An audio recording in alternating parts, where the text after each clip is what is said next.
Yo, what is going on, guys? Bruin Steel here, and welcome back to another WWE broadcast. I'm your host, Bruin Steel, and today I'm recapping the Friday Night Smackdown that took place February 7th, 2025, and it took place in the Memphis, Tennessee. And I apologize for the late video. I was out of town this past 3 days, so I apologize for the late video. And my partner in crime, Canadian Yorker, cannot make it tonight, so once again, I apologize for the late video. I was out of town the last 3 days. So, yeah, here I am. And it is the road to the Elimination Chamber. And this is the fallout from Royal Rumble, which was a fantastic pay-per-view, by the way. But, yeah, SmackDown. Once again, I sincere apologize for the late video. Like I said, I was out of town the last couple of days. So, yeah, I'm back. Great to be back. So let's get started. Main event, Jey Uso makes his entrance. He spent several minutes soaking in the adoration of the crowd. He said he had a hell of a week. A lot of love from family, friends, and fans in the wake of winning the Royal Rumble. He said that he's here to pick a champion and mentions his visit to Raw to see Gunther and says it's only right that he comes here to SmackDown and meet up with his dog, the American Nightmare, Cody Rhodes. Cody Rhodes makes his entrance. He gets in the ring and embraces Jey before picking his title back up and getting into business on the mic. He said he thinks he already knows what everyone wants to talk about, and Jey says everyone knows what they're here to talk about. He can stand across Cody on the grandest stage of them all, and that would mean a lot to him, or he can stand next to him with Rhodes as Undisputed Championship and himself as the new WWE World Heavyweight Champion. Cody said it's quite a choice to make. He spoke to his doctor this week. He gets fluid on the elbow that needs draining, a hip out of alignment, a bunch of lower back medical jargon. His doctor is a nice guy, but he's not WWE champion. But he left out a good diagnosis, how full his heart is, and how he's proud of Jey for winning the Royal Rumble. He knows it's his choice, and having had his choice taken away from him, this is his WrestleMania, and they had good moments together, winning tag team gold, elimination for two, and this arena is in right off the B Street so they can do it all over again tonight. But for this title reign to be complete, he needs to win at WrestleMania, and that means tonight, if Jey chooses him, tonight will have be the last time if he catches his meeting. They get interrupted by Samoan werewolves Jacob Fatu and Tama Tonga. Fatu gets on the mic and says, last year Cody took that title from his family, but as of now, his family needs that title back. And everyone understands that if someone from the family is going to take that back, everybody knows it's now Jey's ass. A brawl breaks out. Jacob has him set up. Jey cuts him off with a super kick. Cody cutter connects, and the heels are sent packing. So, just want to let you go. I just want to let you guys know that Monday Night Raw already happened. So, like I said, I'm really late on this video, but yeah, you guys saw Raw. Obviously, I'm not gonna talk about Raw. I'm actually gonna talk about Raw with Canadian Yorker this week. So be sure to check that out. But my own thoughts is, this is Jey's moment. It's obviously, I said this before, it's obviously clear that Jey Uso is going to beat Gunther. Jey Uso is going to pick Gunther, I feel. There's no storyline with the whole Jey Uso and the Cody Rhodes. Jey Uso obviously is going to pick Gunther. This is his moment. This is his WrestleMania. This is his last chance. If Jey Uso doesn't beat Gunther, what was the whole fucking point of Jey Uso winning the Royal Rumble? You get what I mean, guys? So, yeah.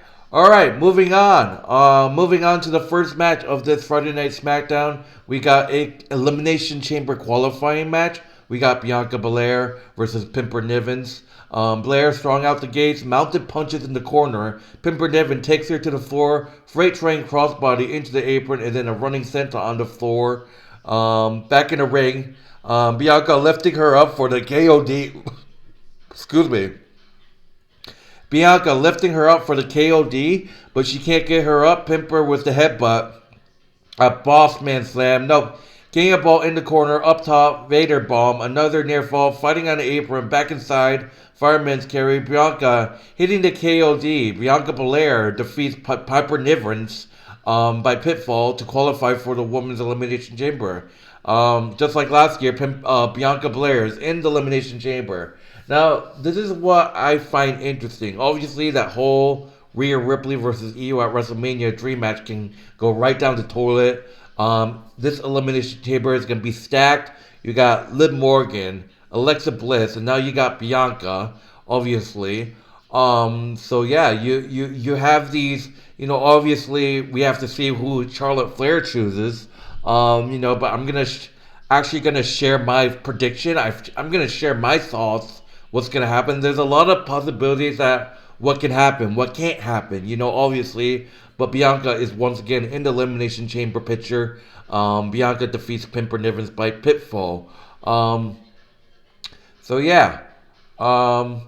So DIY, moving on. We got DIY making their entrance. Johnny Gargano says they beat the Motor City Machine Guns twice at the Royal Rumble, and that makes them the best tag team in the world. Tommaso Ciampa adds that it's safe to say that the chances of MCMG ever holding the tag team titles again are officially dead, and it's hard because they have nothing but respect for those two independent legends, and 11 years ago, they was their favorite tag team.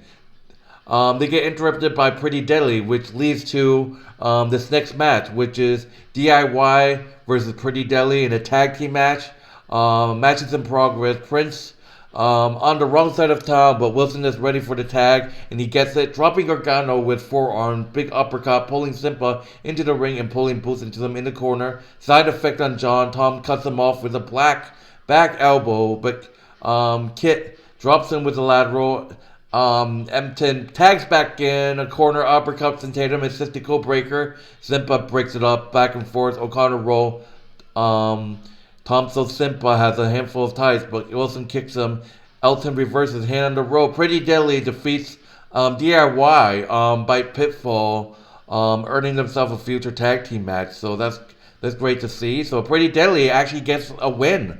We've seen Pretty Deadly throughout the months, getting defeated. They never actually had a decent win over someone. So now, with an incredible upset, they cheated, but, Pretty Deadly defeats DIY by pinfall, so it's great to see. I'm not sure if Pretty Deadly are faces now. I gotta look that up. I'm not even sure or know if Pretty Deadly are faces now, but we have to see what happens. But yeah. Drew McIntyre makes his entrance. He says, screw Raw. He's officially back on Smackdown after he got eliminated in the Royal Rumble. He was pretty angry and he drove back to Nashville and slept with his own bag full of rage. And then he had the clarity and got out of his big bed next to his hot wife and looked in the mirror and said, oh my god, you're jacked and handsome, Drew. Why are you so upset? He blames the hostile working environment at Raw for his attitude of the last year or so and said Adam Pearce is implement and he and Nick Aldis have been friends since they were teenagers and now he'd be able to unleash 100%. And why he's there? He said he's for Cody, or more specifically what he got that was stolen from him, the WWE Championship. He gets interrupted by Jimmy Uso. He says Drew is out here living in the past every week, sounded like an ex-girlfriend, with all of them complaining. Nobody stole anything from him. He lost. He's standing out here acting like he doesn't have to go through him and LA Knight to earn the spot. Drew said that's cool, but he's not angry about this stuff anymore. He's a different man. He calls him Jay before correcting himself and saying that must eat him up inside, that they're so similar. Maybe he'll be where Jay is if he just say yeet first. Uso said he doesn't understand. He's the big brother. He can't say eat. He can say no yeet. He's going to go to Vegas and cash in his chips in. He's living in the present and he's going to kick Drew's ass and go to WrestleMania. They get interrupted by LA Knight. He said he wants to affect good change in his life, so he spoke to all the men and boys here around the world and said, if any arise in your life, hits your feels, and you want to cry, let it out. It doesn't make you less of a man, but there's a line where it becomes too much. There are 3 gears of life, Death Tax and Drew McIntyre crying like a baby. He calls him Drew McIntyre, get it? And he gets himself in, and that leads to the next match. Really good segment. Obviously, Drew McIntyre is over in SmackDown now, so welcome to SmackDown, Drew McIntyre. We saw Damian Priest get traded to SmackDown, so we have to see what these guys are going to do on the blue brand. So moving on, we got the triple threat match. It's weird because this is a triple threat qualifying match, and most of the qualifying matches has been single matches, so obviously. Drew McIntyre versus Jimmy Uso versus LA Knight, Elimination Chamber qualifying match. Knight with a springboard shoulder block on McIntyre before putting boots to Uso. Drew wrestles LA to the ground. Mounted punches. Jimmy picks LA Knight up for the chops in the rope. Whip across. Uso ducks the lateral and hits the Samoan drop for 2. McIntyre puts a run together, but Big Jimmy turns the table and dives on him. LA Knight with a wrecking ball dropkick bouncing Drew's face off of the announce table, and then Uso in turn. Jimmy and Drew are up top. Headbutt puts McIntyre into the Tree of Woe. Knight comes over, chops and stomps. Uso cuts him off with a right. Elway pops up, Tower of Doom. Knight and McIntyre trading chops. Elway snaps off of a DDT Steinbuster into a jackknife pin for a equal and opposite near fall for Drew. Neckbreaker for Big Jim. Kip up, laying in weight and counting. Big Jim is faster with a super kick. A clothesline sends McIntyre to the floor. Whip reverse from kick from the Uso. Sets up Inzera. Super kick follows. Diving splash. McIntyre pulls the referee out the ring. Diving splash. Knees are up. No good. BFD attempt. Drew comes back with a Claymore and splits the second. Drew McIntyre hits the Claymore on LA Knight, qualifying for the Men's Royal Rumble. So Drew McIntyre defeats Jimmy Uso and LA Knight to qualify for the Elimination Chamber match. So that's good. Drew McIntyre, John Cena, CM Punk. You know, who was the other guy who qualified? It was CM Punk. Yeah, I think that's basically it for now. So yeah. Obviously, Drew McIntyre won the Elimination Chamber last year, so we have to see if he does it again. We might see Drew and Cody. You know, obviously we see a lot of potential matchups. Obviously, John Cena versus Cody could be something. I don't think there's a storyline, but obviously, I think CM Punk is the guy to choose. But yeah, I'm not quite sure. So obviously, but moving on to the next match, we got Akira Tozawa. I don't know why Akira's on SmackDown. Don't tell me that they're gonna break up, Alpha Academy, moving Akira Tozawa, leaving Otis and Maxine by themselves. That I'm gonna feel bad if that happens. Like I would die. Like I wouldn't like it if Otis, Maxine, and Akira Tozawa go on their separate ways. Maxine, she needs someone to be with. That's hopefully Otis. Obviously. This Alpha Academy, faction I love, but what they're doing with it, I mean, it's sad, man. It's really sad.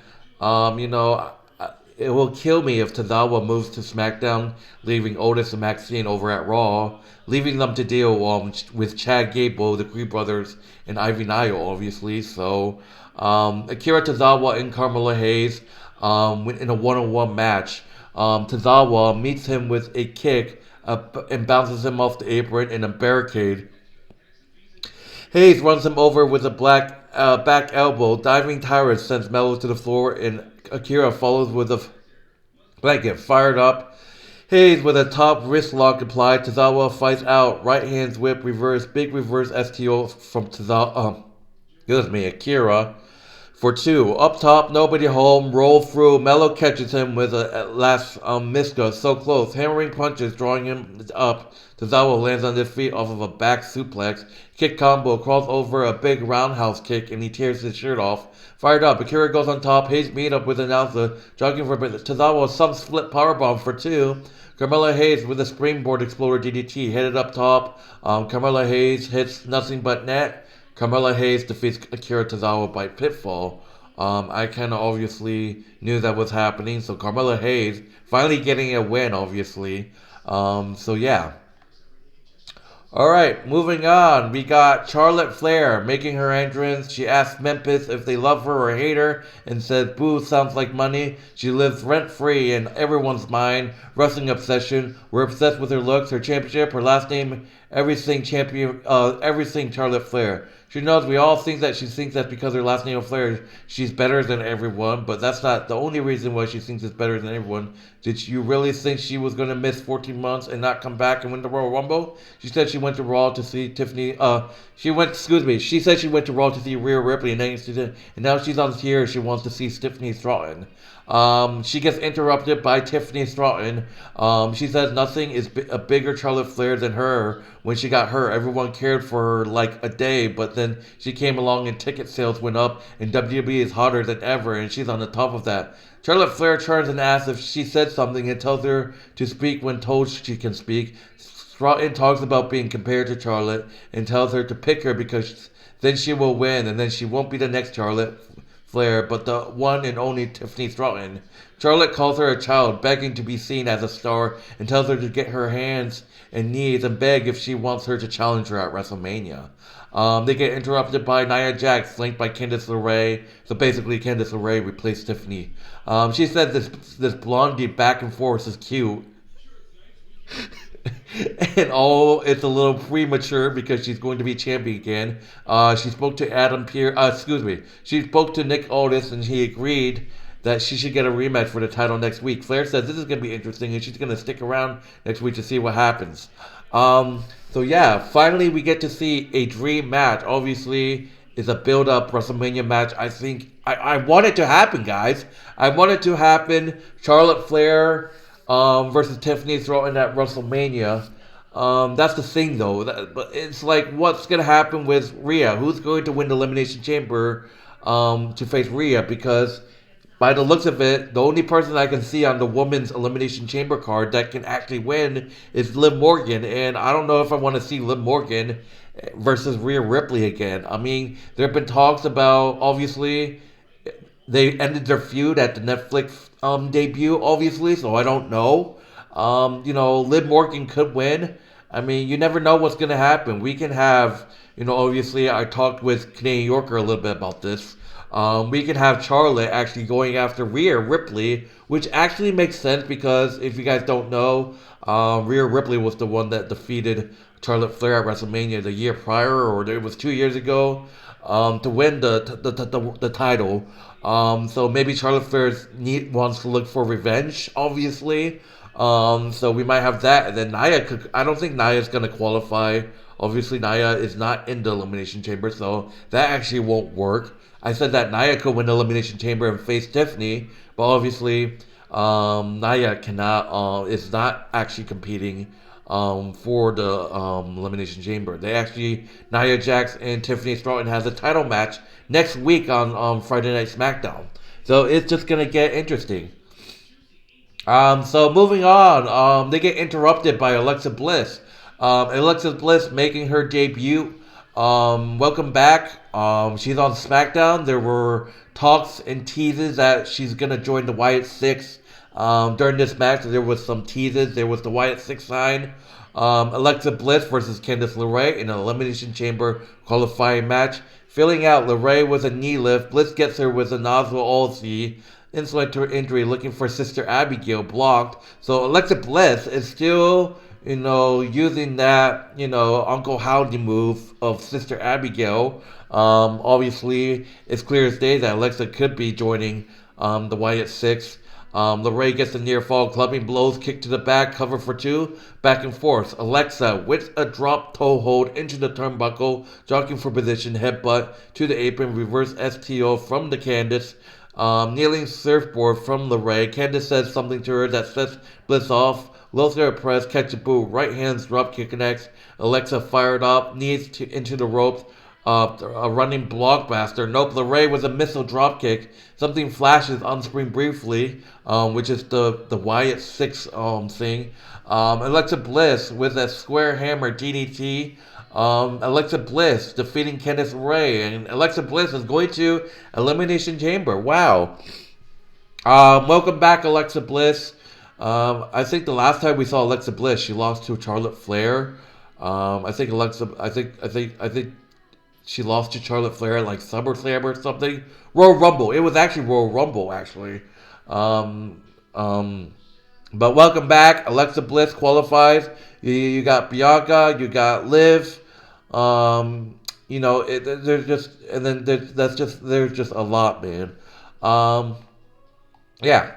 So, moving on, we got the main event match. We got the American Nightmare, Cody Rhodes, and main event, Jey Uso versus the Samoan Werewolf, Jacob Fatu and Tama Tonga. Rhodes and Tonga to start. Suplex lifts. Tama gets away and tags Fatu in, who immediately takes control. Rhodes is still on the wrong side of town and gets worked over. Soon enough, tags made. Uso is on Tonga.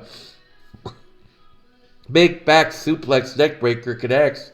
Tie turning. Uso in trouble now. Headbutts tags to Cody. Cody cutter on Fatu. A 1 count. Fatu back in reverse STO for a near fall. Cody cuts him off. Heads up top. Fatu shoves him down. Jacob sends over the announce table by Uso to keep him out of the picture. Rhodes with the inverted face lock. Cody Rhodes hitting the crossroads on Tama Tonga to win the match. Cody Rhodes and Jey Uso defeat Jacob Fatu and Tama Tonga, but we see Solo Sikoa runs in out of nowhere and hits the Samoan spike on Cody Rhodes. Solo Sikoa is back after losing the Ula Fala to Roman Reigns in that tribal combat match in the debut of Raw on Netflix. I guess people are complaining they don't want to see Solo and Cody. Obviously, I don't want to see, I'm just asking myself, why they keep running Cody Rhodes and Solo all the time? Why are they running back? Cody always beat him, but, I thought about it, and I was like, oh, it kind of makes sense, obviously, we might see, obviously, Cody Rhodes and Solo at the Elimination Chamber. I think Cody wins that, and I think Jacob Fatu, I think Jacob Fatu Tama Tonga is going to turn on Solo. I think Jacob Fatu and Tama Tonga is going to turn on Solo. Obviously, I don't know if Jacob Fatu and Tama Tonga are near becoming baby faces, but, obviously, I can see Jacob turning his back on Solo after Solo loses to Cody once again at Elimination Chamber. I feel like they're going to bug Solo and Cody at Elimination Chamber, and I think that's just a build-up to Solo feuding with Jacob Fatu, obviously. Don't get me wrong, I think Solo, I'm not sure, obviously Roman Reigns is out because Seth Rollins stomped the shit out of him at the Royal Rumble. Don't get me wrong, I think the feud between Solo and Roman, it might be over, I'm not sure. But for now it's over, I think Solo's moving on. I think Cody and Solo will end their rivalry at Elimination Chamber. But who knows? But anyways, that would do it for Friday Night Smackdown. My name is Bruinsdale. In terms of grading, I give this show an A-. I absolutely love this show. But yeah, that would do it, guys. Thank you guys for watching. My name is Bruinsdale. Thank you guys for watching, and I apologize for the extremely late video. Like I said, I was out of town the last couple of days, so excuse me. Oh my goodness. But anyways, my name is Bruinsdale. Like, subscribe. Be sure to check out my partner in crime's YouTube channel, Canadian Yorker. Link will be in the description, as well as our wrestling channel, which is WWE Wrestling Bros. That link will also be in the description of this video. And yeah, I will see you guys in the next broadcast. Take it easy, guys. See you guys later. Peace.